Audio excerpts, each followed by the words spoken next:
About the use of phrases. तो बेटा देखें, बहुत सारे क्वेश्चंस आते हैं आप लोगों के स्टूडेंट्स के, और बहुत खुशी होती है आप सवालात करते हो। और यानी इससे ये भी फायदा होता है हमें कि भाई नए नए क्वेश्चंस आते हैं, तो मतलब हम प्रिपरेशन या स्टडी का भी एक मौका मिलता है। अब देखो, आज तो हम वर्क को स्टार्ट करते हैं, क्योंकि एक मतलब टॉपिक हमारा थोड़ा मुश्किल होता है तो दूसरा आसान होता है। इस हिसाब से हम यानी जो टॉपिक से स्टार्ट करते हैं, रखते हैं अपने जो है वो स्केड्यूल के अंदर। तो अब देखो बेटा, फ्रेजेस के हवाले से मुझे कुछ ऐसे ऐसे क्वेश्चंस स्टूडेंट्स बना के भेजते हैं जो कि मतलब स्ट्रक्चर्स के बिल्कुल अपोजिट होते हैं, या जो स्ट्रक्चर्स पड़ी हुई होती हैं उनके बिल्कुल अपोजिट। और स्टूडेंट्स को शायद कुछ ऐसा लगता है कि सर अगर ऐसा रख के देखो, आपने पढ़ाया कि सर जेरेंड जो है वो आईएनजी फॉर्म जो भी नजर आता है, मतलब एक क्वेश्चन लार्जली इस तरीके से किया जा रहा है कि जिस जगह भी आईएनजी इंग इस्तेमाल होता है तो वो स्टूडेंट समझते हैं कि जेरेंड है। फिर सर यहाँ इस्तेमाल हुआ, फिर ये इस्तेमाल हुआ। तो बेटा मैंने ये भी क्लियर करवाया था अपने लेक्चर के अंदर, आपके पास स्क्रीनशॉट मौजूद होगा, आप देख सकते हो कि हर आईएनजी वाला फॉर्म जेरेंड नहीं होता। जेरेंड सिर्फ नाउन के तौर पर इस्तेमाल हो सकता है, वो जुमले की शुरू में भी आ सकता है और फिर जो है वो जुमले के बाद भी आप इस्तेमाल कर सकते हो। ठीक है, जेरेंड जो होता है मतलब उस तरीके से होता है, ऑब्जेक्ट के तौर पर, सब्जेक्ट के तौर पर, या मैंने आपको वर्ब्स बताए, या प्रीपोजिशन के तौर पर के बाद जो इस्तेमाल होता है। तो एक यानी एब्सोल्यूट फ्रेज में और जेरेंड के अंदर स्टूडेंट से फर्क नहीं होता। एब्सोल्यूट फ्रेज में अगर कोई पार्टिसिपल, गौर से सुने, देखो गौर से सुने। एक तो हम हमारा सबसे बड़ा प्रॉब्लम ये इंग्लिश के अंदर कि हम शुरू में इंग्लिश हम पढ़ते नहीं है, हम ध्यान नहीं देते, या हम समझते कुछ नहीं है। और फिर आप देखो, एक तो आप फिजिकली प्रेजेंट नहीं हो मेरे सामने कि हम कम्युनिकेट करके मतलब इस डिस्प्यूट को हल कर सकें। अब ये तो ऑनलाइन है, जाहिर है इसके अंदर हम मतलब मैं तो कोशिश कर रहा हूँ सिंप्लीफाई करके ये सारी चीजें आपको क्लियर करवाऊं। ठीक है ना बेटा? तो आप देखिए, मतलब मैं आपको बता रहा था कि स्टूडेंट्स को कुछ ये मसला हो रहा है कि जेरेंड और जो एब्सोल्यूट फ्रेज के अंदर पार्टिसिपल इस्तेमाल होता है उसमें कोई फर्क नजर नहीं आ रहा।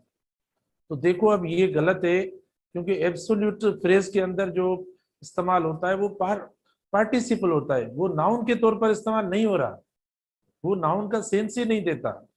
अब देखो ना, मिसाल के तौर पर नाउन के अंदर कोई मीनिंग तो हो, सपोज इस्तेमाल हो रहा है ही हैविंग कंप्लीटेड हिज वर्क, ही हैविंग कंप्लीटेड हिज वर्क। अब स्टूडेंट बोलते हैं हैविंग जो है वो जेरेंड है। बेटा हैविंग कैसे जेरेंड हुआ? वो नाउन तो नहीं है। मुझे बताओ क्या आप किसका सेंस, इसका मतलब बताओ, मीनिंग तो बताओ। तो बहरहाल ऐसे कई मतलब सेंटेंसेस। फिर दूसरी बात जो कर रहे हैं स्टूडेंट्स, जैसे मैंने कल क्वेश्चन दिया आखिर में शायद कल, कि एब्सोल्यूट फ्रेज जो होता है वो सेंटेंस को ये नहीं करता है, सेंटेंस को क्या करता है मतलब मॉडिफाई करता है, एक ये था। तो बेटा एक सेंटेंस के अंदर मतलब क्लास हो सकता है, सेंटेंस के अंदर ही क्लास होता है। सेंटेंस तो होता है लेकिन जो क्लास होता है वो सेंटेंस का पार्ट होता है। तो समाव क्लास और सेंटेंस कोई इतनी ज्यादा अलग चीजें नहीं है। ठीक है, अलग चीजें नहीं है, सेंटेंस भी मतलब जो सेंटेंस के अंदर ही क्लास होता है। अब क्लास क्या होता है मैं आपको बता दूं, सब्जेक्ट और प्रेडिकेट हो उसको हम क्लास कहते हैं, सब्जेक्ट और प्रेडिकेट हो उसको हम क्लास कहते हैं। ये सारी बेसिक चीजें हैं। अब ना समझने या पहले पता नहीं होता ना, तो इसीलिए आप देखो हमें प्रॉब्लम होता है। तो जो क्लास होता है वो क्या होता है, यानी सब्जेक्ट और उसके बाद आने वाले जो अल्फाज हैं उसको हम क्लास कहते हैं। मिसाल के तौर पर आप देखें, आई एम टीचिंग, अब ये क्लास है, आई एम टीचिंग ये क्लास है, और ये इसे सेंटेंस भी हम कह सकते हैं। ठीक है, अब क्लास के अंदर क्या होता है, सब्जेक्ट होता है, जैसे आय पढ़ाए, सब्जेक्ट से मुराद मतलब जो सब्जेक्ट हम कहते हैं ना, भाई इसको सब्जेक्ट तो दो, कोई चीज आप लिखते हो, कोई काम करते हो, तो उसको हम बोलते हैं भाई इसको सब्जेक्ट तो दो, इसको थीम तो दो, इसको उन्वान तो दो। तो मतलब इस तरीके से कोई ना कोई उन्वान हो सेंटेंस का। ठीक है, तो इधर देखो आए, और फिर देखो प्रेडिकेट भी हो। प्रेडिकेट से मुराद क्या, कि सब्जेक्ट के बारे में बताया जाए। फॉर एग्जाम्पल देखें, मैं इस तरीके से आपको बता सकता हूं, देखो क्लास, जो ये कल क्वेश्चन कर रहे थे बेटा, क्लास देखो, अब क्लास में क्या होना चाहिए, एक आपका सब्जेक्ट होना चाहिए, और प्लस क्या हो, प्रेडिकेट होना चाहिए। क्लास को समझ लें, ये सब्जेक्ट, अब सब्जेक्ट कोई भी हो सकता है, प्रोनाउन हो सकता है, नाउन हो सकता है, ठीक है, जेंड हो सकता है कोई, और फिर प्रेडिकेट हो। मिसाल के तौर पर देखिए आई एम, ये आई एम अ टीचर, अब इसको हम क्लास कहेंगे, आई एम अ टीचर। और जो क्लास होता है वो सेंटेंस का पार्ट होता है, सेंटेंस में से निकलता है, लेकिन सेंटेंस में ही निकलता है, इसी सेंटेंस का पार्ट है क्लास मतलब। अब ये देखो सिंपल क्लास या इंडिपेंडेंट क्लास हुआ, टाइप देते हैं, मिसाल क्लास है, सेंटेंस है, लेकिन कौन सा क्लास है, इंडिपेंडेंट है। फिर सबऑर्डिनेट क्लास होता है, या डिपेंडेंट क्लास होता है, या इंडिपेंडेंट होता है, या मेन क्लास होता है, ऐसे बोलते हैं। तो मतलब ये क्लास भी होता है, और किसी हद तक आप इसको इस मसले में या इस कंफ्यूजन में ना पड़े कि सेंटेंस अलग होता है और क्लास अलग होता है, इसमें आप मतलब स्ट्रक्चर में ना आए, क्योंकि ये मतलब सिमिलर स्ट्रक्चर है, कोई फर्क नहीं होता इतना। सेंटेंस वो होता है कंप्लीट सेंस दे, और कभी कभी देखो क्लास कभी मना कंप्लीट सेंस नहीं भी देता। फॉर एग्जाम्पल आप देखें, when I come, when I कम, मैं आगे टॉपिक शुरू करता हूँ ये थोड़ा। अब देखो वेन आई कम, ये भी आपका क्लास हो गया। तो सेंटेंस मुकम्मल सेंस देता है, मुकम्मल थॉट देता है, लेकिन क्लास कभी कभी नहीं देता। अब वेन आई कम, अब ये क्लास है, ठीक है, लेकिन ये सेंटेंस नहीं इधर शो रहा, क्योंकि अब ये डिपेंडेंट क्लास हो गया। तो क्लास के मुख्तलिफ टाइप है, ऊपर जो हमने लिखा है ये आपका इंडिपेंडेंट या मेन क्लास हो गया, सिंपल क्लास हो गया। तो बेटा देखो आई एम अ टीचर, और ये आपका सब्जेक्ट हो गया। देखो अब सब्जेक्ट मतलब जैसे मैंने आपको बताया, आप उसको टॉपिक दें, जैसे आप उसको ही का दे, आई का दे, शी दे, यू वगैरह, तो इस तरीके से वो सब्जेक्ट कहलाता है, समझे ना। वो मतलब नाउन भी हो सकता है, पर्सन, और वर्ब भी, मतलब वर्ब कौन सा हो क्लास के अंदर, वर्ब कौन सा हो क्लास के अंदर, वर्ब जो होना चाहिए वो फाइनाइट वर्ब होना चाहिए। अगर फाइनाइट वर्ब नहीं है तो वो क्लास नहीं होगा। कौन सा वर्ब होना चाहिए, फाइनाइट। फाइनाइट वर्ब किसको कहते हैं, वो वर्ब जो अपना फॉर्म चेंज करे, नंबर के हिसाब से भी चेंज हो जाए, अगर सिंगुलर सब्जेक्ट है तो सिंगुलर लगे, अगर प्लूरल सब्जेक्ट है तो प्लूरल लगे फॉर्म, तो उसको हम फाइनाइट वर्ब कहते हैं। अब देखो ये फाइनाइट वर्ब है, एम कैसे फाइनाइट वर्ब है, जिससे ये आय के साथ एम लगा, देखो ही के साथ इज लगा या वॉज लगता है, अगर दे आ जाता है तो देखो ये आर हो गया, क्योंकि ये वर्ब तो बी का है, इसीलिए इसको फाइनाइट वर्ब कहते हैं। जैसे राइट है बेटा, देखो अब आय के साथ देखो राइट लगा, फाइनाइट वर्ब। अगर पास्ट करना है तो देखो रोट हो गया, ठीक है। अगर पार्टिसिपल है तो देखो रिटन हो जाता है। अगर हम ही लिखते हैं तो देखो राइट्स हो जाता है ही। अगर हम ही हैज लिखते हैं तो हैज रिटन हो जाता है।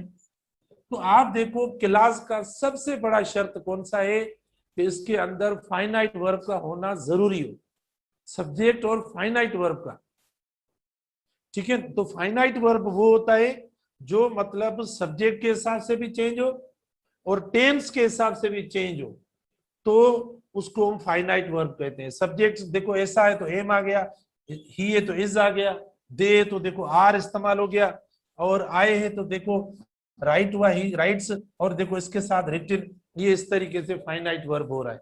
बेटा बात समझ में आ रही है, बात प्लीज गौर से समझे प्लीज।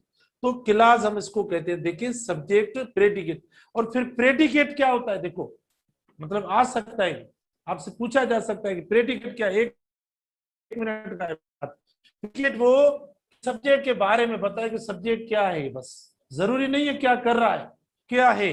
अब ये पूरा वर्ब से लेकर वर्ब से लेकर आगे जितना भी होता है, जितने भी अल्फाज वर्ब के बाद सब्जेक्ट के बाद जितने भी अल्फाज है ना, वो सारे प्रेडिकेट में आते हैं बेटा। जैसे आई एम अ टीचर, तो एम टीचर मतलब what is I am teacher, तो आप देखें इसको हम प्रेडिकेट कहेंगे। तो प्रेडिकेट बेटा वो होता है जो सब्जेक्ट के बारे में बताए कि सब्जेक्ट है क्या या क्या कर रहा है, उसको प्रेडिकेट कहा जा रहा है। और प्रेडिकेट के अंदर फाइनाइट वर्ब का होना जरूरी है, तब जो है वो आपका क्लास होगा। फाइनाइट वर्ब क्या होता है? जो अपनी फॉर्म्स चेंज करे, फर्स्ट फॉर्म हो, जिसकी सेकंड फॉर्म हो, जिसकी थर्ड फॉर्म हो, उसको फाइनाइट वर्ब कहते हैं। कुछ ऐसे वर्ब्स होते हैं जैसे प्रेजेंट पार्टिसिपल हो गया, तो आप देखें ही इज प्लेइंग। अब प्लेइंग देखो नॉन फाइनाइट है, क्योंकि प्लेइंग भले जैसा भी सब्जेक्ट होगा, जैसा भी टेंस होगा, सेम रहेगा। टू राइट है, देखो नॉन फाइनाइट है, भले कैसा भी वर्ब हो, कैसा भी टेंस हो, सेम रहेगा, चेंज नहीं होगा। तो प्रेडिकेट क्या होता है? फॉर एग्जाम्पल आप देखें, इधर इधर देखें, या आप अपने लिए इस्तेमाल करें, आप अपने लिए इस्तेमाल करें। जैसे आप देखें, वी आर लर्निंग, क्या बेटा देखो, वी आर लर्निंग, ठीक है, वी आर लर्निंग। मुझे बताओ इसमें सब्जेक्ट कौन सा हुआ? आराम से आपने बता दिया, ये सब्जेक्ट। प्रेडिकेट कौन सा हुआ इसमें? प्रेडिकेट कौन सा हुआ? ये पूरा प्रेडिकेट हुआ, ये पूरा प्रेडिकेट हुआ। प्रेडिकेट क्या होता है? जो सब्जेक्ट के बारे में बताया उससे प्रेडिकेट। अच्छा, अब ये क्या क्लास है या नहीं? बिल्कुल क्लास है। क्यों क्लास है? क्योंकि सब्जेक्ट और प्रेडिकेट पढ़ा है, और फाइनाइट वर्ब है इसमें। अगर फाइनाइट वर्ब है तो ये क्लास है। हाँ, फाइनाइट वर्ब पढ़ा है। आप बोलेंगे सर लर्निंग, बेटा लर्निंग तो बाद में आ रहा है, लेकिन देखो ये तो पढ़ा है ना, क्योंकि आर इज भी हो सकता है, ठीक है, आर जो है वो वाज भी हो सकता है, आर एम भी हो सकता है। इज कैसे होगा? आप बोलेंगे सर इज लगाए, भाई ही इज लर्निंग। आप बोलेंगे सर वाज लगाए, she was learning, I am learning. तो देखो ये फाइनाइट वर्ब बीच में आ गया, इसीलिए आपका क्लास हो गया। और पूरा प्रेडिकेट वो होता है जो सब्जेक्ट के बारे में हमें बताए, नॉलेज दे कि सब्जेक्ट क्या है या क्या कर रहा है, उस पूरे को हम प्रेडिकेट कहते हैं। पूरे को क्या कहते हैं? हम प्रेडिकेट कहते हैं, ठीक है। तो मतलब ये नॉन फाइनाइट वर्ब आया है लेकिन बाद में पढ़ा है, तो हमारा कोई नहीं है, कोई ना कोई एक फाइनाइट वर्ब होना चाहिए, उससे हम क्लास कहते हैं। तो ये भी होता है। फिर मुख्तलिफ क्लास के टाइप होते हैं, वेन लगाते हैं, रिलेटिव वर्ड्स लगाते हैं, क्या वो अलग एक हमारा टॉपिक और मौजू होता है। तो बेटा हमने फ्रेज के अंदर ये मैंने आपको जो है वो मतलब मामूली ये इतने मेजर जो चीजें नहीं है, इंपॉर्टेंट नहीं इतनी, लेकिन आपको ये बेसिक चीजों का पता नहीं था और काफी स्टूडेंट्स मैसेज कर रहे थे, तो इसीलिए मैंने आपको बता दिया बेटा। ये आप जहन में रखना कि क्लास में और इनमें जो है वो ये फर्क होता है, ठीक है। क्लास में या जो है वो सेंटेंस क्या होता है? फिर सेंटेंस का क्लास पार्ट होता है, ठीक है ना। तो सेंटेंस का सेंटेंस ही होता है जो कंप्लीट सेंस और मीनिंग दे। फिर हम जो वो एनालाइज जब करते हैं, ठीक है, तब हम आपको बोलते हैं कि भाई ये जो है वो देखो क्लास इसमें इस्तेमाल हुआ है या नहीं, क्लास हुआ है या नहीं। सब्जेक्ट और वर्ब पढ़ा है तो उसको हम कहते हैं कि हाँ इसके अंदर क्लास है, क्योंकि सब्जेक्ट भी पढ़ा है और वर्ब भी पढ़ा है, ठीक है। फिर वर्ब कैसा है? अगर नॉन फाइनाइट है तो क्लास नहीं है। क्लास के लिए क्या होता है? क्योंकि सेंटेंस में नॉन फाइनाइट भी वर्ब इस्तेमाल होता है, लेकिन क्लास में नॉन फाइनाइट नहीं इस्तेमाल होता, क्योंकि फाइनाइट का होना जरूरी हो। तो वो वर्ब जो अपनी शक्ल सूरत चेंज करे, यानी सिंगुलर हो तो सिंगुलर के हिसाब से सब्जेक्ट, सिंगुलर हो तो सिंगुलर वर्ब इस्तेमाल हो, प्लूरल हो तो प्लूरल इस्तेमाल हो, ठीक है। ऐसी मतलब चेंजेस उसके अंदर आती रहे तो बेटा वो मतलब क्या कहलाता है?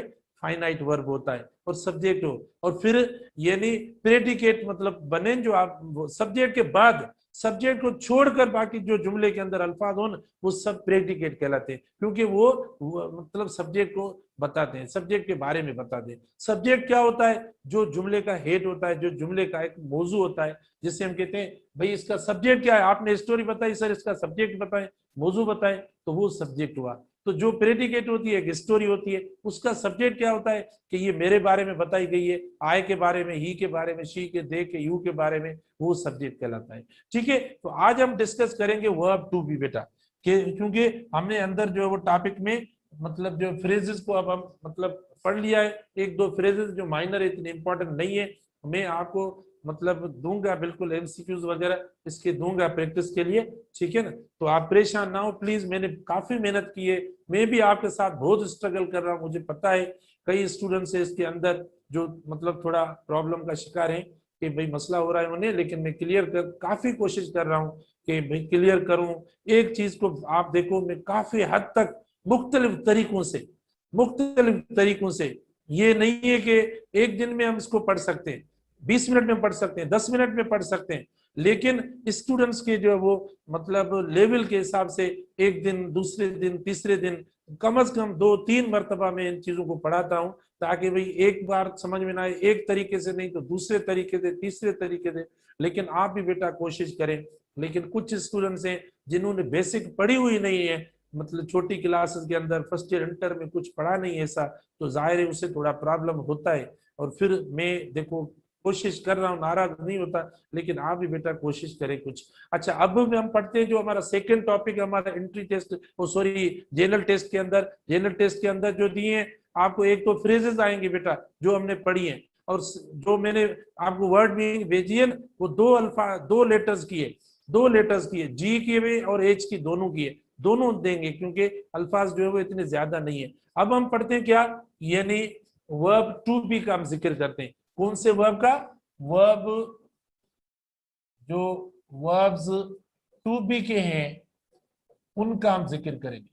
कौन से वर्ब से बेटा? टू बी के वर्ब से, इनके बारे में मैं थोड़ा बताऊंगा, प्लीज गौर से सुनिए, ठीक है? वर्ब्स टू बी के बारे में बिल्कुल देखें। जब तक आपको, आप भले बोल रहे हो ये पढ़ाए वो पढ़ाए, ये बेटा आपको जब तक बेसिक नहीं आएगा, इंग्लिश के सेंटेंस का ताल्लुक होता है, हर जो मतलब अंदर जो एलिमेंट होता है, यानी सेंटेंस के अंदर एक वर्ड होता है, उसका दूसरे वर्ड से ताल्लुक होता है। अगर आपको पता नहीं होगा, कोई एरर का या कोई ऑप्शन एमसीक्यू कोई भी आ सकता है, तो आप तो गलत कर देंगे, क्योंकि आपको पूरे जुमले का पता नहीं होगा, तो आपको हर सेंटेंस में गलती नजर आएगी, आपको लगेगा ये गलत है वो गलत है, क्योंकि पता नहीं होता। इसीलिए जब हम भूल जाते हैं तो हर गली के अंदर जाते हैं कि ये भी जा रही है, ये भी जा रही है, हमें सब गलियां जो वो शहर के अंदर ऐसी नजर आती है, क्योंकि हम भूल जाते हैं। तो ऐसा ही मसला होता है। तो इसीलिए मैं कोशिश करिए, आपको हर चीज दे रहा हूँ, हर व्यू पूरा दे रहा हूँ, आप प्लीज पढ़ें, इतना टाइम नहीं होता आपको समझाने का। तो इसीलिए आप देखें, वर्ब्स टू बी के इस्तेमाल हम करते हैं। अच्छा, वर्ब्स टू बी जो इस्तेमाल होते हैं बेटा, देखें ये मेन वर्ब के तौर पर भी इस्तेमाल होते हैं। वर्ब टू बी जो होते हैं बेटा, ये मेन वर्ब्स के तौर पर भी इस्तेमाल होते हैं और हेल्पिंग वर्ब्स के तौर पर भी इस्तेमाल होते हैं, ठीक है? टू बी के वर्ब्स के देखो यूजेस जो होते हैं वो दो तरीकों से होते हैं, यानी एक ये मेन वर्ब के तौर पर, और सेकंड देखें यानी हेल्पिंग वर्ब्स के तौर पर भी इस्तेमाल होता है। अब ये जो इस्तेमाल होते हैं, देखें ये तीनों जो इस्तेमाल होते हैं बेटा, तीनों कहाँ इस्तेमाल हम करते हैं? देखो प्रेजेंट सिंपल टेंस में इस्तेमाल होते हैं, बी के वर्ब देखें प्रेजेंट सिंपल टेंस या प्रेजेंट टेंस में इस्तेमाल होते हैं, ठीक है? प्रेजेंट सिंपल टेंस या प्रेजेंट टेंस में इस्तेमाल होते हैं। अच्छा, उसके बाद देखो ये पास्ट टेंस में भी इस्तेमाल होते हैं, किस टेंस में? पास्ट टेंस में इस्तेमाल होते हैं, और फ्यूचर टेंस में भी इस्तेमाल होते हैं, ठीक है? ये वर्ब्स टू बी के जो इस्तेमाल होते हैं इन तीनों टेंसेस में इस्तेमाल होते हैं। अच्छा, प्रेजेंट टेंस में कैसे, कौन से इस्तेमाल होते हैं? यानी प्रेजेंट टेंस में देखो इज इस्तेमाल होता है, ठीक है बेटा, एम इस्तेमाल होता है और आर इस्तेमाल होता है, ये प्रेजेंट टेंस में। पास्ट टेंस में कौन से इसके बिल्कुल बेसिक हो, देखो अब ये हम ऐसे ही जो है वो फ्रॉम सिंपल टू डिफिकल्ट जाते हैं हमेशा। हम पहले जो चीजें स्टार्ट करते हैं पढ़ते हैं तो सिंपल टू डिफिकल्ट पढ़ते हैं, ताकि हम आराम से इन चीजों को कनेक्ट कर सकें या सही नमूने से पढ़ सकें। अच्छा, पास्ट टेंस देखें वाज और वर इस्तेमाल करते हैं, और फ्यूचर के अंदर हम कैसे इस्तेमाल करते हैं? देखें फ्यूचर के अंदर विल या जो है वो शेल बी के हिसाब से ये बी इस्तेमाल करते हैं, क्योंकि वर्ब्स टू बी के ना, तो देखो विल और शेल होगा, या और भी मॉडल्स हो सकते हैं, जैसे कैन होता है, कुड होता है, मे होता है, माइट होता है, शुड होता है, ये सारे मॉडल वर्ब्स होते हैं बेटा। इन मॉडल वर्ब्स के साथ यानी हम इस्तेमाल करते हैं क्या? बी इस्तेमाल करते हैं, बी के वर्ब्स इस्तेमाल करते हैं मॉडल वर्ब्स के साथ। देखो हम मतलब ये कि पहले हम बता रहे हैं, ये नहीं बता रहे कि अभी जो है वो मेन वर्ब या हेल्पिंग वर्ब के तौर पर, लेकिन आपको बता रहे हैं कि ये टेंस जो होते हैं कौन से टेंसेस में इस्तेमाल होते हैं, ठीक है? तो देखो is, am, are, was, were, will, shall या बी के तौर पर मतलब फ्यूचर में ये इस्तेमाल होते हैं। अब सबसे पहले हम डिस्कस करते हैं इनको मेन वर्ब्स में, ठीक है? इधर आप लिख लो, ये मेन वर्ब्स के तौर पर इस्तेमाल होते हैं। किसके तौर पर बेटा? मेन वर्ब्स में। अब देखो मेन वर्ब्स में यानी मेन वर्ब्स के तौर पर इस्तेमाल होते हैं, ठीक है ना, मेन वर्ब्स के तौर पर हम इस्तेमाल करते हैं, सिंपल से सेंटेंसेस बनाते हैं बिल्कुल। अच्छा, मेन वर्ब्स के तौर पर आप इस्तेमाल करेंगे तो इनकी स्ट्रक्चर क्या होगी बेटा, जब ये मेन वर्ब्स के तौर पर इस्तेमाल होते हैं तो इनकी स्ट्रक्चर यानी क्या होती है, आप देखें मेन वर्ब्स के तौर पर इस्तेमाल करेंगे तो ये इस्तेमाल होंगे यानी नाउन के साथ, एक मिनट बेटा, मेन वर्ब्स के तौर पर इस्तेमाल होंगे तो ये मेन वर्ब्स के तौर पर कैसे इस्तेमाल होंगे, यानी आप बी इस्तेमाल करेंगे, बी के साथ, बी से मुराद ये वर्ब्स जो हमने लिखे हैं, ठीक है, ये नाउन के साथ इस्तेमाल करेंगे, ठीक है। इसके बाद जो वो आप ये एडजेक्टिव के साथ इस्तेमाल करेंगे बेटा, नाउन के साथ इस्तेमाल हो सकता है, ये एडजेक्टिव के साथ इस्तेमाल आप कर सकते हैं इनको, ठीक है। उसके अलावा ये प्रोनाउन के साथ इस्तेमाल होंगे। जब ये मेन वर्ब्स के तौर पर इस्तेमाल होंगे तो ये इन 3 पार्ट्स ऑफ स्पीच के साथ इस्तेमाल होंगे, 3 पार्ट्स ऑफ स्पीच। बी के वर्ब जब मेन वर्ब के तौर पर इस्तेमाल होंगे तो नाउन, एडजेक्टिव और प्रोनाउन के साथ इस्तेमाल होंगे, ठीक है। ये आप इस्तेमाल कर सकते हैं। फॉर एग्जाम्पल आप देखें, भले प्रेजेंट टेंस का लें, कोई भी एग्जाम्पल लें, भले अब मतलब टेंस के मुताबिक आप इस्तेमाल करें या मिक्स में इस्तेमाल करें, अगर टेंस के हिसाब से इस्तेमाल करेंगे तो फॉर एग्जाम्पल आप देखें, ही इज अ डॉक्टर, बेटा देखो ही इज अ डॉक्टर, ये डॉक्टर क्या हुआ, नाउन हो गया, ठीक है। आप देखो ये नाउन के साथ बी का वर्ब इस्तेमाल हुआ, ठीक। इसी तरीके से दे आर स्टूडेंट्स, क्या हुआ बेटा, दे आर स्टूडेंट्स, आप देखो बहुत आसान है, बेसिक है, देखो नाउन के साथ बी का वर्ब। अब देखो जैसा सब्जेक्ट होगा, अब इज इस्तेमाल करते हैं हम सिंगुलर के साथ, जो हमारा सिंगुलर सब्जेक्ट है उसके साथ इज इस्तेमाल करते हैं। अब ये तो पढ़ रहे हैं बेसिक, एम आपको पता है आई के साथ, और आर इस्तेमाल करते हैं हम, जो है वो दे भी या ज्यादा जो नंबर होता है उसके साथ हम इस्तेमाल करते हैं, ठीक है। तो इस तरीके से आप भले आई एम अ टीचर, देखो ये देखो हो गया आई एम अ टीचर। तो बेसिक सेंटेंसेस है, अब आप देखें सारे सेंटेंस बनाएंगे तो टाइम हमारा हो जाएगा। अच्छा, ये इस तरीके से इस्तेमाल होते हैं। उसके बाद देखो, अच्छा आप पॉजिटिव सॉरी पास्ट टेंस भी कर सकते हो, पास्ट टेंस भी कर सकते हो बेटा, he was a doctor, they were students, I was a teacher, इस तरीके से आप कर सकते हैं। he will be a doctor, ठीक है, he will be a doctor, they will be our guests, मतलब थोड़ा सेंटेंस सही बनाए, they will be our guests, ठीक है। I will be, देखो I will be a doctor, I will be आप अपने के लिए बना सकते हैं, ठीक है। तो आप कोई और भी ऐड करके मतलब अपना बना सकते हैं। उसके बाद देखो ये एडजेक्टिव के साथ इस्तेमाल होते हैं बेटा, यानी ये जो सेकंड जो हमारा है बी प्लस एडजेक्टिव भी इस्तेमाल होता है, मैंने आपको पढ़ाया भी है, मैंने आपको ये एडजेक्टिव के अंदर भी डिस्कस किया बेटा, बी प्लस एडजेक्टिव भी होता है, ठीक है। फॉर एग्जांपल देखें, she is happy, are you happy, she is happy, देखो बी के साथ हमने इस्तेमाल कर लिया, बी के वर्ब के साथ भी आप इस्तेमाल करेंगे, देखो शी इज हैप्पी। अच्छा, कोई भी आप इस्तेमाल कर सकते हैं, पास्ट भी इस्तेमाल कर सकते हैं, वी वर, ठीक है, वी वर, देखो वी वर एक्साइटेड, देखो पास्ट टेंस, और ये एडजेक्टिव इस्तेमाल किया है, यानी ये वर्ड्स कौन से आ रहे हैं, एडजेक्टिव। कोई भी क्वालिटी शो करनी हो आपको, कोई भी मतलब आपको क्वालिटी शो करनी हो ना, तो आप मतलब क्या इस्तेमाल करेंगे, बी प्लस एडजेक्टिव, क्योंकि क्वालिटी मतलब सेम बात है, मैं इधर लिख रहा हूं और इशू नहीं है, भले क्वालिटी भी हो सकती है। फॉर एग्जाम्पल आप देखें, ये देखो हनी इज स्वीट, तो बेटा स्वीट क्या हुआ, एडजेक्टिव हुआ, आपने इस्तेमाल कर लिया। वाटर इज कोल्ड, देखो वाटर इज कोल्ड, हमने इस्तेमाल कर लिया, ठीक है। तो आप देखें हम जो बी वर्ब के साथ बेटा आप चेंज कर दे, वाज वर विल बी वगैरह ये इस्तेमाल करें, आप कर सकते हैं, ठीक है। आप इस तरीके से इनको चेंज कर सकते हैं। वाटर इज कोल्ड, देखो ये हो गया। कोई टेम्परेचर हो, एज हो किसी की, जैसे she is 13 years old, age, date, temperature, ठीक है ना, या साइज, ऐसे अल्फाजों के बारे में देना इंफॉर्मेशन या बताना, तो भी हम जो है वो क्या इस्तेमाल करते हैं, बी का वर्ब इस्तेमाल करते हैं। कोई एज हो, ठीक है, जैसे I M 20, I am 30, I am 40 या क्या, ये आप इस्तेमाल कर सकते हैं। या it is today, it is Monday, it is Thursday today, देखो इट इज थर्सडे, ये हम देखें तो डेट के बारे में, डे के बारे में, टाइम के बारे में, टेम्परेचर के बारे में, साइज के बारे में, इस जो अल्फाज हैं, ठीक है ना, इनके बारे में आप बी के वर्ब्स इस्तेमाल करेंगे बेटा। एज हो, ठीक है, टाइम हो, टेम्परेचर हो, साइज हो, डे हो, डेट हो, इनके साथ हम ये बी के वर्ब्स इस्तेमाल करते हैं, ठीक है। जैसे आज कोई भी डेट 6 है, इट इज 6 में, इट इज मे 6, जैसे भी आप इस्तेमाल करें, देखो हम इस्तेमाल कर रहे हैं, ठीक है ना। तो ये जो अल्फाज है बी वाले, इन अल्फाजों के साथ हम इस्तेमाल करते हैं, एडजेक्टिव के साथ इस्तेमाल करते हैं। उसके बाद नंबर 3 दिया हुआ है हमें। नंबर 3 क्या दिया हुआ है, यानी बी का जो वर्ब इस्तेमाल होता है बेटा, बी प्लस हम प्रोनाउन इस्तेमाल करते हैं। बी का वर्ब हम इस्तेमाल किस जगह पर करते हैं, बी प्लस प्रोनाउन का वर्ब। अब ये एज अ मेन वर्ब के तौर पर इस्तेमाल हो रहा है बेटा, मेन वर्ब का ये यूज है। देखो हमने फर्स्ट यूज कर रहे हैं, ये आपका फर्स्ट यूज हुआ, ये सेकंड यूज हुआ। अभी हम किसके तौर पर कर रहे हैं, यानी be verb as a main verb के तौर पर इस्तेमाल कर।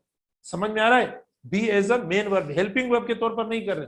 बिल्कुल समझे बेटा, कोई क्वेश्चन तो नहीं है, कोई प्रॉब्लम तो नहीं है। मैं आपकी कमेंट्स देखने आ रहा हूं, अब देखें, मैं कमेंट्स देखता हूं, क्या कोई प्रॉब्लम तो नहीं है आपको, देखें बताएं, शाबाश। अच्छा फ्रेजेस रिपीट करवाएं बेटा, अब रिपीट करवाएंगे तो फिर एक में ही चलते रहेंगे बस, कोई प्रॉब्लम नहीं है, सही, ओके थैंक यू, ठीक है बेटा। तो आप देखिए, यानी क्या मैं बता रहा था, हाँ यानी हम फर्स्ट कैटेगरी को डिस्कस कर रहे हैं। देखो मतलब ये सारे इन टेंसेस में बी के वर्ब्स इस्तेमाल होते हैं, कैसे इस्तेमाल होते हैं, इन पार्ट्स ऑफ स्पीच के साथ इस्तेमाल होते हैं। कोई फिर देखें पार्ट्स ऑफ स्पीच के तीनों के एग्जांपल्स आप देखें। लास्ट जो पार्ट ऑफ स्पीच रह रहा है प्रोनाउन, उसको भी मैं बताता हूं कि प्रोनाउन के साथ भी इस्तेमाल करते हैं, ठीक है। जैसे आप देखें प्रोनाउन के साथ इट इज आई। अब आई क्या हुआ, प्रोनाउन देखो इस्तेमाल हुआ है, ठीक है। इट इज, इट देखो हम इस्तेमाल करते हैं, इट इज वी, भले प्लूरल भी आप इस्तेमाल कर सकते हैं। इट इज यू मतलब आप इस्तेमाल कर सकते हैं प्रोनाउन के साथ। इट इज दे, यानी सब्जेक्टिव इस्तेमाल करें, करेक्ट सब्जेक्टिव है, मैंने प्रोनाउन में ये आपको बता दिया है, तो आप प्रोनाउन के साथ इस्तेमाल कर सकते हैं। या देखो आप देखें, this is, okay this is yours, देखो बेटा दिस इज योर्स, देखो अब योर्स क्या है, प्रोनाउन इज के बाद, बेटा इज इसीलिए क्योंकि हम प्रेजेंट में बात कर रहे हैं। ये मैं नहीं कहता कि आप बाकी ना इस्तेमाल करें, भले आपकी मर्जी करें, मैं तो अभी प्रेजेंट में बात कर रहा हूं जो, तो इसीलिए मैं इज इस्तेमाल कर रहा हूं, ठीक है। दिस इज योर्स, ठीक है। दीज चेयर्स आर, देखो दीज चेयर्स या बुक्स, देखो आपने पढ़ा होगा, आर माइन, देखो माइन प्रोनाउन। तो इस तरीके से यानी सब्जेक्टिव प्रोनाउन या जो है वो पॉजिटिव प्रोनाउन जो है वो आप इस्तेमाल कर सकते हैं इनके साथ। तो ये हुआ इसका मेन वर्ब का यूज बेटा, ये हुआ बी के वर्ब का मेन वर्ब के तौर पर यूज, कि बी के वर्ब को मेन वर्ब के तौर पर कैसे इस्तेमाल करते हैं। देखो मैं आपको दूंगा, क्या मतलब ऑप्शंस क्या आएंगे, सेंटेंसेस क्या आएंगे, सिंपल इनके साथ में एडवर्ब्स दे सकता हूं, यानी एडवर्ब्स देकर आपको गलती करवा सकता हूं, जो ज्यादा से ज्यादा होगा इनकरेक्ट वो एडवर्ब होगा। देखो इसमें एडवर्ब का पार्ट ऑफ स्पीच है नहीं, कहाँ एडवर्ब, इधर कहीं भी एडवर्ब जो है वो हमने इस्तेमाल नहीं किया। इनकी पार्ट्स ऑफ स्पीच को छोड़ के मैं कोई और पार्ट ऑफ स्पीच दे सकता हूं इनके साथ, समझे। तो ये देखो इधर इसकी मिस्टेक हो जाएगी, अगर मैंने एडवर्ब दिया इनके साथ तो वो गलत हो जाएगा। तो आप प्लीज स्वीटली नहीं होगा, कोल्डली नहीं होगा, देखो एडजेक्टिव इस तरीके से, या मैं आपको सिंगुलर प्लूरल का इशू दे सकता हूँ, दे आर स्टूडेंट है, स्टूडेंट हो जाएगा।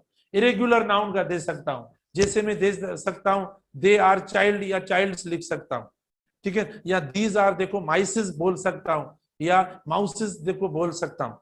इस तरीके से कोई ना कोई मतलब इनमें एरर्स आ सकती है। इधर देखो it is me, it is us में बोल सकता हूँ, ऑब्जेक्टिव प्रोनाउंस दे दूंगा, ठीक है। या दिस इज योर में बोल दूंगा, दिस इज योर बोल दूंगा, ठीक है। दीज चेयर्स आर माय बोल दूंगा, ठीक है, दीज चेयर्स आर माय बोल दूंगा। या मैं ऐसे बोलूंगा, अच्छा दीज आर माइन चेयर्स बोल दूंगा, क्योंकि फिर नाउन आता है, नाउन के साथ देखो हम पॉजिटिव इस्तेमाल करते हैं। तो ये सुपरफिशियली बता रहा हूं जल्दी आपको कि ऐसी में एरर्स दे सकता हूं, ठीक है बेटा। तो ये हुआ यूज मेन वर्ब के तौर पर, यानी ये इस तरीके से इस्तेमाल होता है। प्लीज बताइए मुझे, प्रॉब्लम ना रहे, प्रॉब्लम का शिकार ना रहे, बस अपने बेस को, अपने चीजों को क्लियर करें, मजे से चलें, पढ़ें, रिलैक्स रहें, कोई इश्यू नहीं है, ठीक है ना।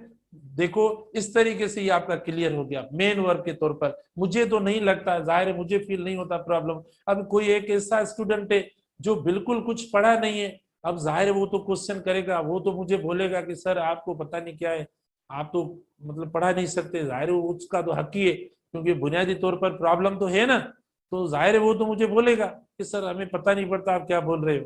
तो ऐसा ना करें, आप खुद भी एंट्री टेस्ट के स्टूडेंट, जाहिर हम भी उस लेवल को देख के पढ़ाते हैं, लेवल एंट्री टेस्ट है हमारे पास सामने जहन में, ये नहीं है कि हम किसी जो है वो मतलब चौथी पांचवी छठी क्लास के स्टूडेंट्स को पढ़ा रहे हैं, ये नहीं है, लेकिन फिर भी देखो इतना सिंपल। अच्छा, उसके बाद अगले पेज पे हम जाते हैं, सेकंड पेज पे, यानी सेकंड पेज पे देखो क्या था बेटा, सेकंड पेज पे क्या था, हेल्पिंग वर्ब्स, यानी नंबर 2 था हमारा कि ये सेम वर्ब्स जो थे हेल्पिंग वर्ब्स के तौर पर इस्तेमाल हो रहे हैं, हेल्पिंग वर्ब्स के तौर पर, ठीक है ना। कौन से वर्ब्स, ये जो वर्ब्स सेम वर्ब्स थे ये हेल्पिंग वर्ब्स के तौर पर भी इस्तेमाल हो रहे हैं, यानी वर्ब्स जो मतलब टू बी के थे, यानी इज, एम और आर, वाज, वर, ठीक है। अच्छा, इसी तरीके से आप देखें और बी, ये देखो, तो ये वर्ब्स देखो हेल्पिंग वर्ब के तौर पर भी हम इस्तेमाल करते हैं, ठीक है, हेल्पिंग वर्ब के तौर पर ये वर्ब्स इस्तेमाल होते हैं। अब इज, एम, आर आपको पता है, इज, एम और आर, ये मतलब helping verbs present progressive tense को बनाने के लिए हम इस्तेमाल करते हैं, present progressive tense. Present progressive tense से मुराद कौन सा टेंस होता है बेटा, प्रेजेंट प्रोग्रेसिव टेंस कौन सा, यानी प्रेजेंट कंटिन्यूअस टेंस, उनकी फॉर्मेशन उनको बनाने के लिए देखो हम ये वर्ब इस्तेमाल करते हैं। तो जब कोई भी वर्ब, मेन वर्ब जो होता है, जो एक्शन वर्ब होता है, उसकी हेल्प करे ना, तो उसे हम क्या बोलेंगे, यानी हेल्पिंग वर्ब बोलेंगे। ये मतलब आप देखो मिसाल के तौर पर वी आर, देखो वी आर, आप लगाएंगे वी आर लर्न, देखो मैं आपको दूंगा बेटा ये सेंटेंस, वी आर लर्न, देखो गलत हो जाएगा, क्योंकि ये हेल्पिंग वर्ब है और इसके साथ मेन वर्ब आया है। जब हेल्प कर रहा है ये वर्ब, तो ये मेन वर्ब क्यों चेंज नहीं हो रहा, जब हेल्पिंग वर्ब इस्तेमाल होता है तो इस मेन वर्ब को चेंज होना चाहिए, तो मतलब कोई ना कोई तो फॉर्म चेंज करे। तो अभी तक देखो प्रोग्रेसिव नहीं बन रहा, ये गलत हो जाएगा। आप खुद देखें, ये वर्ब्स हम इस्तेमाल करें तो ये गलत हो जाएगा, तो वी आर लर्न, तो देखो गलत हो जाएगा, वी आर लर्निंग होगा, देखो अब हमारा ये सही होगा। तो प्रोग्रेसिव टेंस बनता ही कैसे, यानी हम बनाते हैं प्रोग्रेसिव टेंस, बी का वर्ब लगाते हैं, हेल्पिंग वर्ब लगाते हैं और आईएनजी इंग फॉर्म इस्तेमाल करते हैं। आई एम टीचिंग, क्या मैं बोलूंगा आई एम टीच, आप खुद देखिए बेटा ये सही है गलत है, गलत हो जाएगा जब तक हम प्रोग्रेसिव टेंस नहीं बनाएंगे। बहुत बेसिक है, आप देखो इस तरीके से, और इज लगा सकते हो, तो ये प्रेजेंट कंटिन्यूअस टेंस बनता है। एक तो ये हेल्प करते हैं वर्ब्स, इज एम वाले वर्ब्स हेल्प करते हैं किसको, प्रोग्रेसिव टेंस बनाने के लिए, ठीक है। अच्छा, उसके बाद देखें, यानी सेकंड कैटेगरी हमारे पास वाज और वर्क की बेटा। वाज और वर्क कब हम इस्तेमाल करते हैं, यानी ये आप इस्तेमाल करते हैं पास्ट, देखो पास्ट कंटिन्यूस, यहां बोलेंगे सर एक ही टर्म तो लिखें, पास्ट कंटिन्यूस या पास्ट प्रोग्रेसिव, सेम बात है, ठीक है, वो क्लास और सेंटेंस वाली बात हुई। अच्छा, पास्ट प्रोग्रेसिव टेंस के तौर पर हम इस्तेमाल करते हैं, ठीक है ना, यानी ये पास्ट प्रोग्रेसिव टेंस को बनाने के लिए हम इस्तेमाल करते हैं। अब एग्जांपल इसके अंदर देखें, देखें आप for example, it was raining, it was raining, बेटा देखो ये हुआ, यानी ये रेनिंग क्यों हुआ, कंटिन्यूअस टेंस, इनके बगैर कंटिन्यूअस टेंस बनेंगे नहीं। ये जो हेल्पिंग वर्ब्स है इनके बगैर अगर कोई कंटिन्यूअस टेंस बना के दिखाए तो एंट्री टेस्ट की फीस वापस, इनके बगैर बेटा नहीं बनेंगे। अब लग गए कोशिश में, मेरा लेक्चर गया और ये लग गए अब देखने कि ये देखें वाला कंटिन्यूअस टेंस हमें बनाना है, पैसे तो हमें वापस मिले, लग गए ना आप। हाँ देखो बेटा, जब बोला है नहीं बनेगा तो आप क्यों देख रहे हैं, नहीं बनेगा। हाँ अच्छा, तो आप देखो पास्ट प्रोग्रेसिव टेंस जो वो मतलब इन वर्ब्स के साथ बनता है, इट वाज रेनिंग। अब आपको हर इंग वाला वर्ब नजर आएगा सर, देखो कंटिन्यूअस टेंस, जैसे जेरेंड और पार्टिसिपल में फर्क नहीं आता, तो ये मतलब ऐसा ना करें। इट वाज रेनिंग, देखो बेटा ये यानी प्रोग्रेसिव टेंस हम बनाते हैं, ठीक है। या देवर, बेटा देखो देवर, ओके, देवर रनिंग, देखो ये प्रोग्रेसिव टेंस हुआ, तो हमने ये इस्तेमाल कर लिया। तो देखो पास्ट प्रोग्रेसिव में ये इस्तेमाल होता है इसे। उसके बाद नंबर 3 देखो, यानी फ्यूचर प्रोग्रेसिव के लिए भी इस्तेमाल होता है। फ्यूचर प्रोग्रेसिव, क्या फ्यूचर प्रोग्रेसिव जो होता है ना बेटा, उस टेंस में भी हम देखो ये इस्तेमाल करते हैं। फ्यूचर प्रोग्रेसिव टेंस या कंटिन्यूस टेंस होता है, इसमें भी हम इस्तेमाल करते हैं। फ्यूचर प्रोग्रेसिव में कैसे इस्तेमाल करते हैं बेटा, आप खुद जो बी का वर्ब इस्तेमाल कर सकते हैं, जैसे विल बी हम इस्तेमाल करते हैं या शैल बी इस्तेमाल करते हैं, ठीक है, इस्तेमाल करते हैं। जैसे आप देखें दे विल बी, देखो they will be, okay, they will be coming tomorrow या they will be doing their work, they will be, देखो sorry, they will be doing their work, ठीक है, they will be doing their work tomorrow, देखो ये हुआ future है इसीलिए they will be doing their work. इसमें आप देखें बी सेम रहता है, बी सेम रहता है, ये नॉन फाइनाइट वर्ब है। अब आप बोलेंगे ये नॉन फाइनाइट वर्ब है, बी नॉन फाइनाइट, ये बी कैसे हुआ, दे लगेगा तो भी बी पड़ा होगा, वी इस्तेमाल होगा, शी इस्तेमाल होगा, जो भी इस्तेमाल होगा तो ये सेम रहेगा। देखो इस तरीके से, यानी ये तीनों देखें टेंसेस हो गए जो मैंने पहले आपको बताए थे, यानी तो इस तरीके से प्रेजेंट कंटिन्यूस टेंस तो मतलब प्रोग्रेसिव टेंस के लिए बनाने के लिए इस्तेमाल होते हैं, पास्ट कंटिन्यूस और फ्यूचर प्रोग्रेसिव टेंस को बनाने के लिए ये इस्तेमाल होते हैं। मैं इन आप पूछेंगे सर गलती कौन सी होगी, हमें ये बताएं बेटा। प्रोग्रेसिव टेंस जब ये बनाने के लिए इस्तेमाल करेंगे तो मैं इनके साथ सिंपल सा वर्ब आपको दे दूंगा। एरर्स में कौन सा मतलब दे सकता हूँ या एरर्स कौन सी आ सकती हैं, इधर देखो मैं खाली जो लिखूंगा इधर, जैसे आप देखें वी आर स्पीक लिख लूंगा, आप खुद देखें ये सही होगा गलत, कितनी जो है वो बेसिक चीज है, बिल्कुल बेसिक है, कोई कुछ हम हाई लेवल की नहीं पढ़ रहे एडवांस, ठीक है। तो आप देखिए सही है गलत है बेटा, देखो ये गलत हुआ, इस तरीके से हम आपको देंगे। या फॉर एग्जांपल आप देखें दे विल बी, ठीक है, ये दे देंगे आपको दे will be, okay, they will be learn या दे विल बी डिस्कस, आप देखो मैं ऐसा आपको दे दूंगा, देखो ये गलत हो जाएगा, यानी होगा नहीं। तो टेंस के हिसाब से मैं टेंस वाली एरर्स दे दूंगा, कोई वर्ब का फॉर्म दे दूंगा जो कि गलत हो जाएगा, राइट। ये हुआ हमारा हेल्पिंग वर्ब्स के तौर पर इसका यूज। अच्छा उसके बाद नंबर 3 देखो बेटा, ये जो यूज होता है पैसिव वॉइस में इस्तेमाल होता है। देखो इज, एम, आर, वाज, आज देखो टॉपिक आसान है आपका, तो बेटा ये होता है कभी कोई टॉपिक मुश्किल आ जाता है, कभी आसान आ जाता है, तो मसला थोड़ी होता है। इज, एम, आर, वाज, वर इस्तेमाल होता है, और देखें बी इस्तेमाल होता है, या जो है वो बीन इस्तेमाल करते हैं बेटा, बीन भी इनका हिस्सा है बी का, और ये इस्तेमाल होता है किसमें, पैसिव वॉइस में इस्तेमाल होता है, पैसिव वॉइस, ये पैसिव वॉइस की स्ट्रक्चर में इस्तेमाल करते हैं। पैसिव वॉइस मतलब इन सब वर्ब्स को आप क्या बोलते हैं बेटा, इन सब वर्ब को मिलाकर आप एक नाम दे दें, एक नाम दे दें, इन सब वर्ब को एक नाम दे दें। इधर कौन सा, बी, यानी बी प्लस वर्ब की थर्ड फॉर्म होगी ना, उसको हम क्या बोलेंगे, इसको हम बोलेंगे पैसिव वॉइस, पैसिव बोलते हैं बेटा, बहुत आसान है। हमारे कई स्टूडेंट पढ़े हुए बोलते सर आप ऐसा पढ़ाते हो, बेसिक चीजें बच्चों वाली पढ़ाते हो, हमें ये क्या पढ़ाते हो, क्योंकि पढ़ी हुई है, और जो जिनकी नहीं पढ़ी हुई है वो बोलते सर इतना पता नहीं क्या पढ़ाते हो, अब ये फर्क है और कुछ नहीं है। तो बेटा देखो इज, एम, आर, वाज, वर मैंने आपको देखो शॉर्टकट भी दे दिया है और पूरा ऊपर भी लिख दिया है, दोनों का देखो मतलब, ये भी पैसिव वॉइस है, ये भी पैसिव वॉइस है, आपकी मर्जी, आप यहां से समझो या यहां से समझो, ठीक है। बी प्लस वर्ब की थर्ड फॉर्म, तो ये हेल्पिंग वर्ब्स जो है इधर, इधर भी हेल्पिंग वर्ब्स होंगे, इधर भी ये बेटा हेल्पिंग वर्ब्स होते हैं, इधर भी इनको आप हेल्पिंग वर्ब बोलेंगे, मेन वर्ब नहीं बोलेंगे, और ये पैसिव की स्ट्रक्चर बनाते हैं। फॉर एग्जांपल आप देखें plant, okay, trees are planted, देखो बेटा trees are planted, trees are planted, अब देखो ये हुआ ट्रीज आर प्लांटेड, अब देखो ये बी हुआ, बी का वर्ब हुआ और वर्ब की थर्ड फॉर्म हो गई, ये पैसिव का पैसिव बन गया। ऊपर लिखा हुआ है देखो पैसिव का जवाब क्या है, पैसिव कैसे बनता है, कंसाइजली मैंने दे दिया, देखो ये पैसिव हो गया, इस तरीके से बनता है। ट्रीज आर प्लांटेड, देखो बी प्लस वर्ब की थर्ड फॉर्म। अच्छा आप देखें आई एम टॉट, देखो आई एम टॉट, ये क्या हुआ, यानी बी प्लस वर्ब की थर्ड फॉर्म, ये बी हुआ और देखो ये वर्ब की थर्ड फॉर्म हो गई, पैसिव स्ट्रक्चर बन गया, ठीक है। या फॉर एग्जांपल आप देखें शी इज या शी वॉज, ठीक है, शी वॉज गिफ्टेड या शी वॉज रिवॉर्डेड या शी वॉज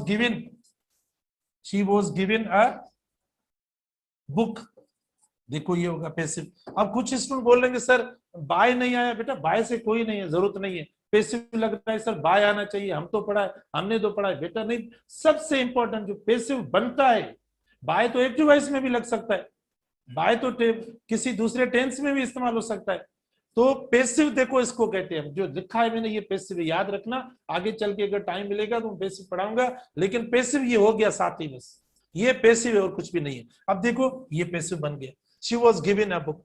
मैं एरर्स कौन सी दूंगा आपको? आप बोलेंगे सर अब बात करें एरर वाली बात, एरर वाली बातें देखिए, ट्रीज प्लांटेड, ट्रीज प्लांटेड, देखो ये एरर हो जाएगी।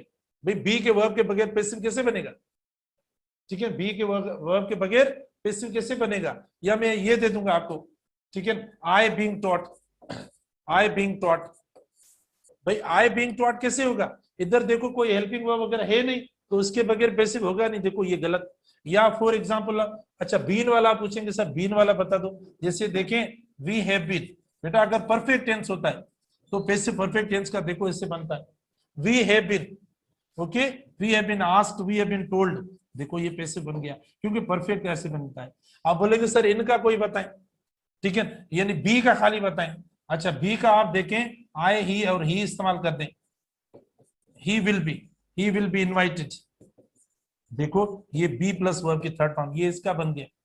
तो ये आपको चीजें जहन में रखनी है। देखो अब ये भी गलत हो गया, ये भी गलत हो गया। इस तरीके से कोई भी, यानी अगर आप बी का वर्ब इस्तेमाल करें तो अगर थर्ड फॉर्म नहीं आ रहा है या इंग फॉर्म नहीं आ रहा है, तो ऐसी जो एरर्स होंगी वो मतलब पेसिव के अंदर इंक्लूड नहीं होंगी बेटा, फिर वो पेसिव आपका टेंस जो वो बनेगा नहीं। अब आप देखो मैंने जो भी एग्जांपल्स दिए हैं, इनमें कॉमन कौन सा निकल रहा है? आप देखो बी के साथ कॉमन कौन सा है? Third form. बी के साथ कॉमन थर्ड फॉर्म, बी के साथ common third form, third form, third form, क्योंकि ये पेसिव वॉइस है। पेसिव वॉइस इस तरीके से इस्तेमाल करते हैं, जरूरी नहीं है कि इसके अंदर बाय हो। तो हम कोई भी मतलब बी के साथ वर्ब का फर्स्ट फॉर्म आप इस्तेमाल करेंगे, गलत है बेटा। बी के साथ बेस फॉर्म जो मतलब इनकरेक्ट क्या है, मिस्टेक क्या है? मिस्टेक क्या है बेटा? देखो एरर यानी क्या है, बी प्लस यानी बेस फॉर्म कभी इस्तेमाल ना करें, बेस फॉर्म, ठीक है। बी के साथ वर्ब की सेकंड फॉर्म ना इस्तेमाल करें, ठीक है, बी के साथ वर्ब की सेकंड फॉर्म ना इस्तेमाल करें, बेस फॉर्म ना इस्तेमाल करें। लेकिन ये बी वाले जो वर्ब्स हैं इनके साथ आप आईएनजी इंग इस्तेमाल कर सकते हैं, वर्ब की थर्ड फॉर्म इस्तेमाल कर सकते हैं, या टू भी होता है, जैसे I am to go, I am to teach, ठीक है ना, I am to call you, इससे हम टू कॉल वगैरह ये इस्तेमाल कर सकते हैं, ठीक है ना। तो लेकिन ये देखो एरर्स दे दी मैंने, भाई आप बेस फॉर्म ना इस्तेमाल करें। बेस फॉर्म आप बोलेंगे सर ये क्या है?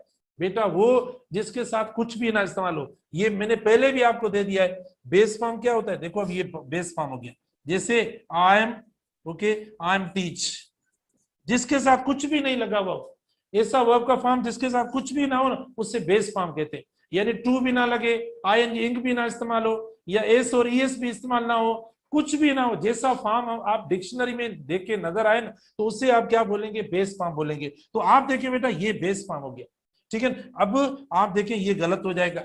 अच्छा सेकंड फॉर्म भी आप इस्तेमाल नहीं करेंगे। फॉर एग्जांपल आप देखिए, आपने इस्तेमाल किया आई वॉज, ठीक है, आई वॉज स्पोक, ठीक है, आई वॉज स्पोक हो गया, या आई वॉज रोट हो गया, तो आप देखिए ये गलत हो जाएगा। सेकंड फॉर्म बेटा इस्तेमाल ना करें, I was, sorry, I was wrote अगर आपने लिखा तो देखिए ये गलत है, सेकंड फॉर्म भी आप इस्तेमाल नहीं करेंगे, ये एरर हो जाएगी, ये देखो गलत हो जाएगा, ठीक है। तो देखो प्लीज कितना आपको इजी और सिंपल स्केच मैंने दिया है।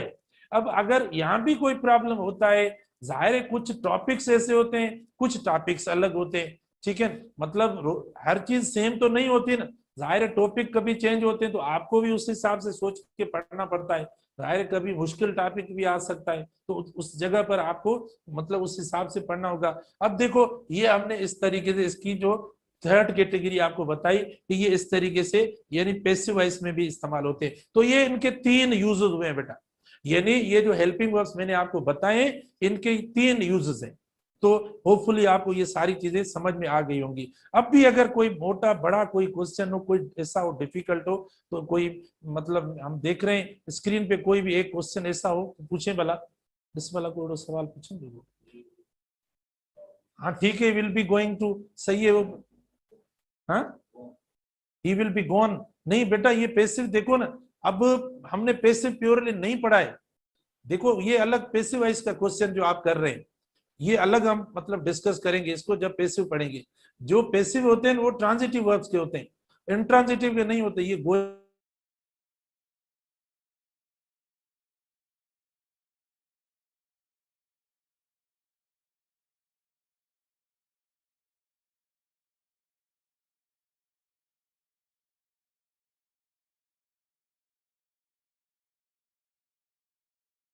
को फ्रेजेस की प्रैक्टिस भी रखेंगे, ठीक है ना।